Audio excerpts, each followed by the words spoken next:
kind of dumb to just be indiscriminately shooting anywhere there's these bombs. Okay, okay. And you know, I think 5 lives is probably plenty.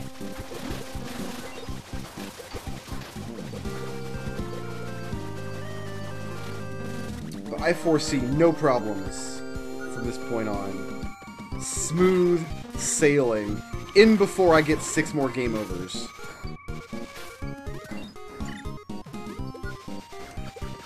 No, I don't see how that would be possible. If anybody could find a way to get 6 game overs from here, it would be me, for sure. But, I mean, even I have my limits of stupidity. Did I just take 3 points of damage in the past, like, 8 seconds?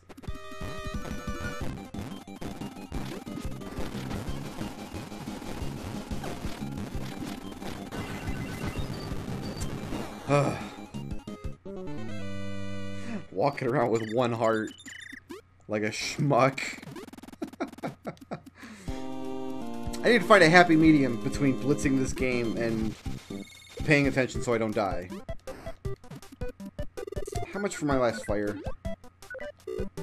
603. So we'll get it eventually, but for now, we need those.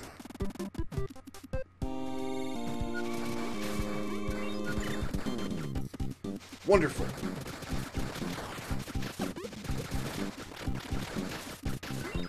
I just cannot avoid taking stupid damage. I just love taking stupid damage. It's like it's my favorite thing.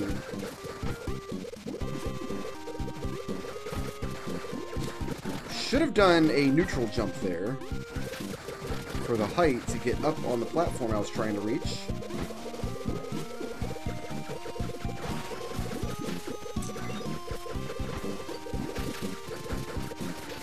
But these little gearbox guys keep getting in my way.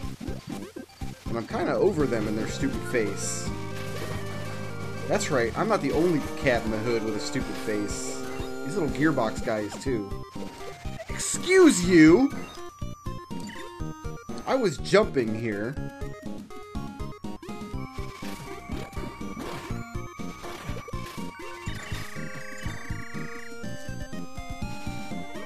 Oh, that's right, there's no mini-boss in this level.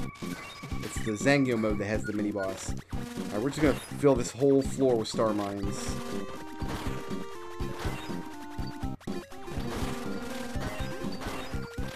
It's gonna be explode-tastic. I kind of really need this heart, but I don't think I can get it safely. Oh, I can. You can stand here. Neat.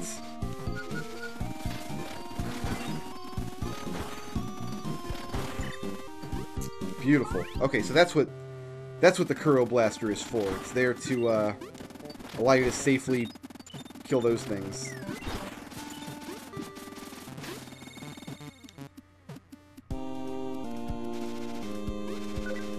Trigger it. Up and over.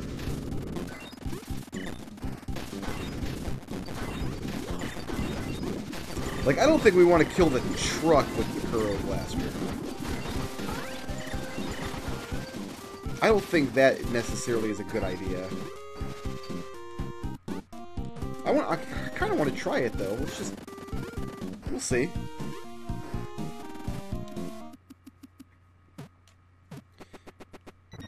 Either we'll kill the truck really quickly with the Kero blaster, or it'll like hit us 5 times. So one of those things will happen.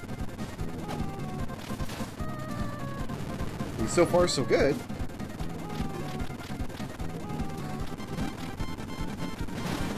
Doesn't know what to do if I'm up on its back. You know what, man?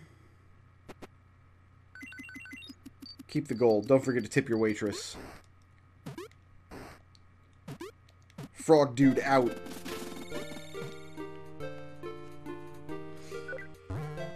Okay, heading off into the plateau now. And I got the level 2 flamethrower, which is beautiful in the plateau.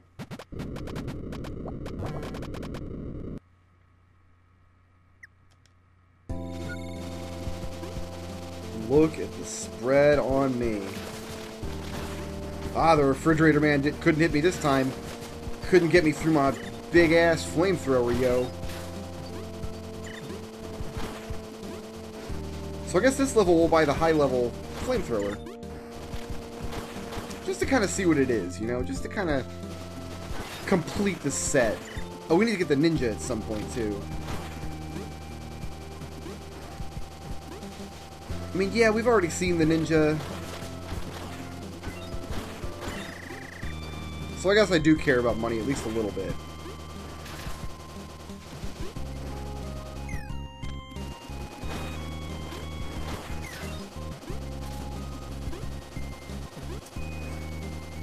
Why did... I couldn't make the decision in midair. Do I complete this jump or do I aim for that icicle?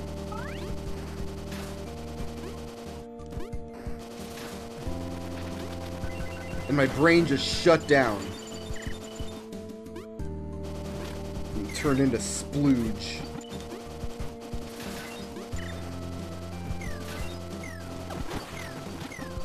Okay, screw you guys. Your party sucks. I'm going home.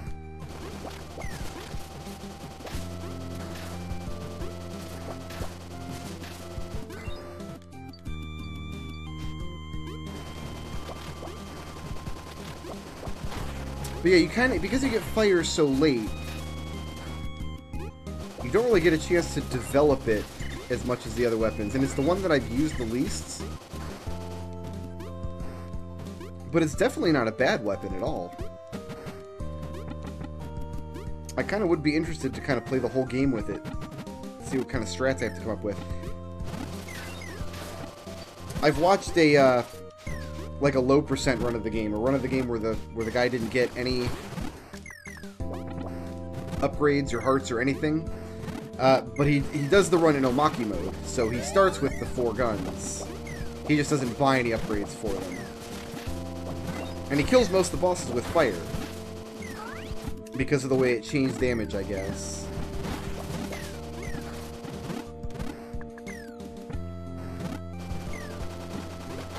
The hidden intricacies of fire, which are unknown to me. That refrigerator just shot me. Shot me in the face.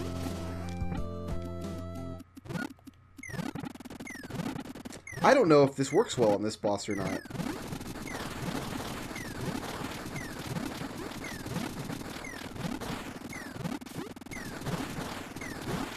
It's really good at clearing the room of ice, that's for sure.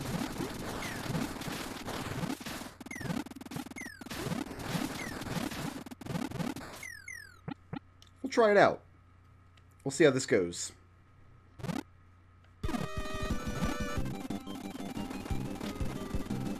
Oh my goodness. Really? Okay. See, the idea here is that blob thing travels from one of the grates to another one.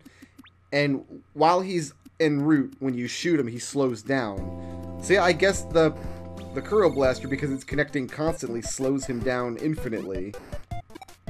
Jacket! Oh, no, we want to do this. The Melter.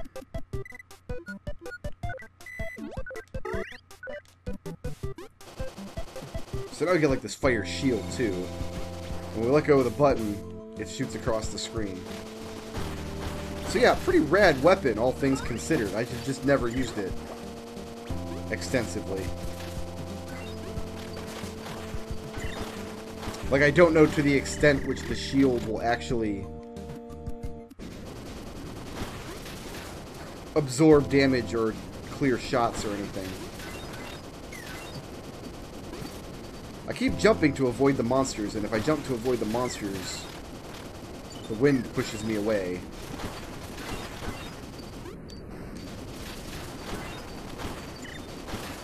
So we'll just stop jumping altogether unless we absolutely have to.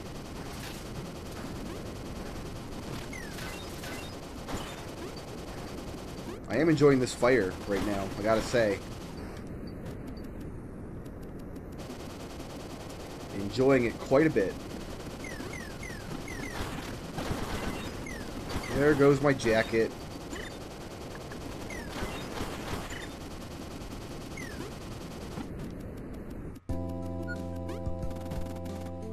Oh, that's not going to work underwater. Just the poor quad. The only gun that's not upgraded all the way. We'll catch him on the flip side. We'll get the quad going in the misspelled train station.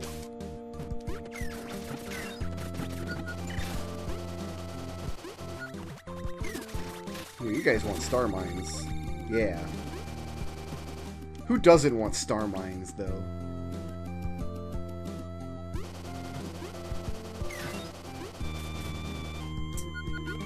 Make sure to hit him. Last thing we need is for him to be out there. We're trying to make our jump.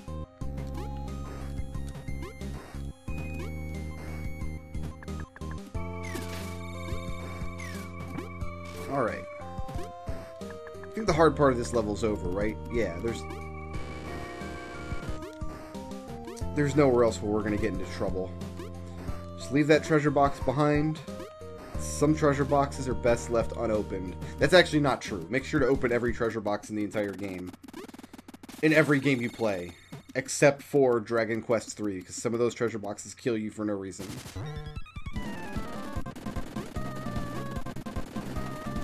Alright, so what do we got here? I mean, kills the parts of him pretty quickly, I gotta say.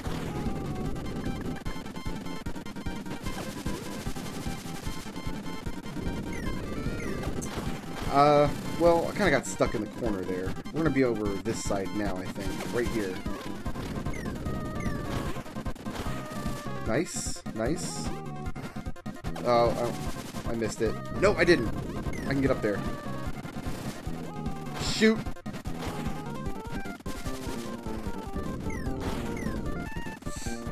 I just realized I've only got one heart.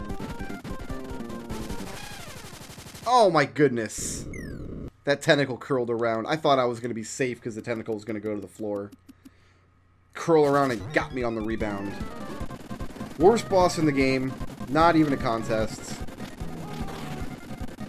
Just the utter randomness of it. How you never know where the shots are going to go or what's going to be firing at you. About the only thing I know for sure is that when he drops the little bastards on you, he always drops the first bastard right on your position. It always falls right on your head. So if you're aiming up, you'll always, always, always kill the first bastard. The rest of them, as far as I know, just fall down randomly somewhere. Go to bed, son. I cannot say enough foul things about that boss.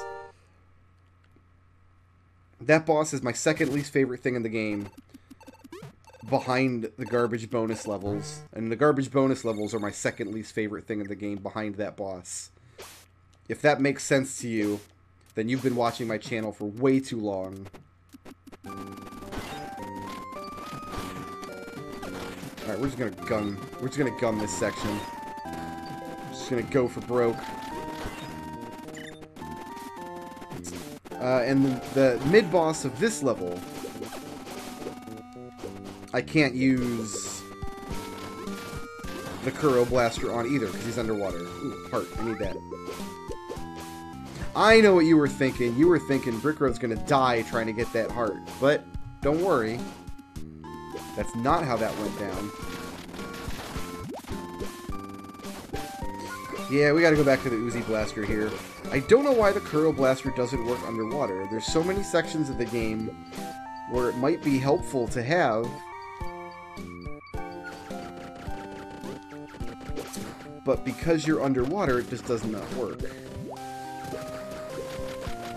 Like, you're already pretty severely restricted on where you can use the Kero Blaster just by virtue of, like, where and how you get it, you know? It seems like the ability, removing the ability to use it underwater is unnecessarily punitive.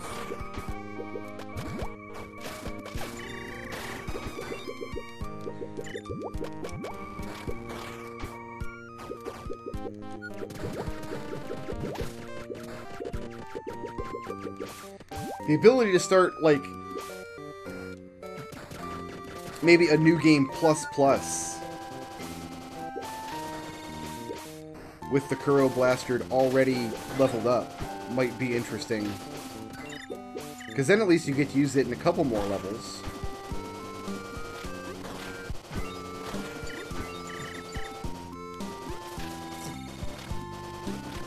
The lack of places to use the Kero Blaster is somewhat mitigated eventually. You'll see what I mean as we close in here. I'm missing the star mines after this guy.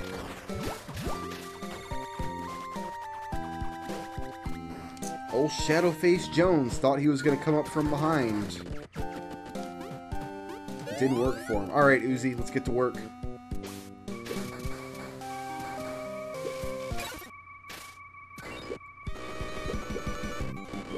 I'd love to use Kero Blaster on this guy, but... Okay, now let's get into our safe spot over here. First time I played the game on normal, because I game overed so much and replayed the levels so much and had so much more money than you typically would. I actually got the laser Uzi very early. I had it by the time I fought this boss. In fact, I might have had it by the time I fought the boss of the plateau.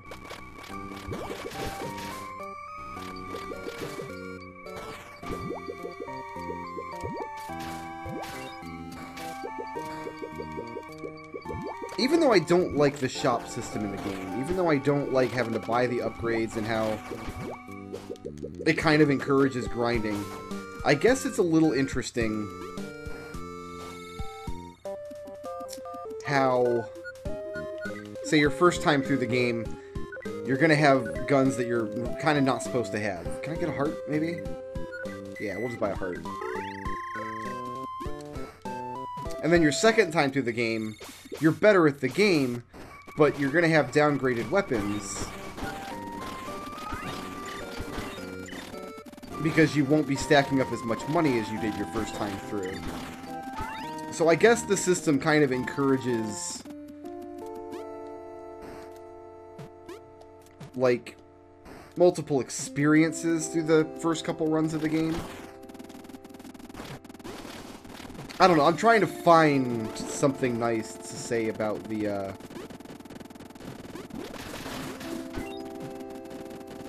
shop system and upgrades in the game.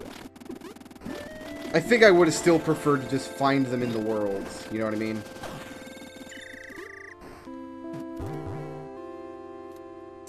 Like in the second Shantae game.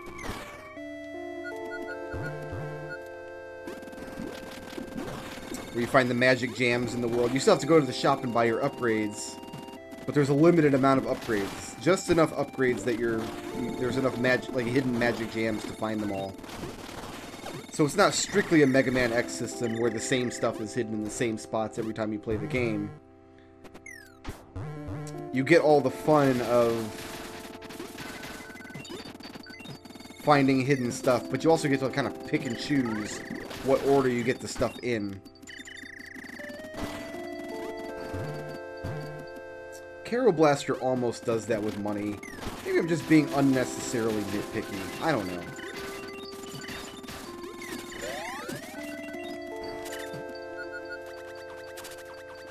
Put some star mines down there for those guys. They enjoyed that. I read about it on their blog. They thought it was fine.